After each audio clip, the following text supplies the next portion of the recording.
ایک سوال عام طور پر ہماری بہنوں کی طرف سے پوچھا جاتا ہے کہ وضو کی حالت میں اگر بچے کو دودھ پلایا جائے تو کیا اس سے وضو ٹوٹ جاتا ہے؟ تو اس سلسلے میں فقہی وضاحت یہ ہے کہ حالت وضو میں بچوں کو دودھ پلانے سے وضو نہیں ٹوٹتا، اور اس کی وجہ یہ ہے کیونکہ دودھ ایک پاکیزہ شے ہے جو اللہ تبارک و تعالیٰ نے عورت کی پستان میں، عورت کے سینے میں معصوم بچوں کے لیے بطور غذا کے پیدا فرمائی ہے۔ تو چونکہ وہ ایک پاکیزہ شے ہے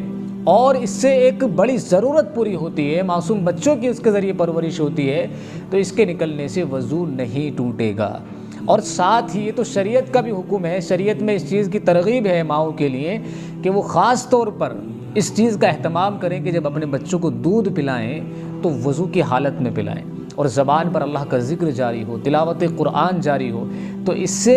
بچے کی ذات پر اچھے اثرات مرتب ہوتے ہیں، بچہ نیک صالح بنتا ہے، شیطانی وساوس سے بچہ محفوظ رہتا ہے۔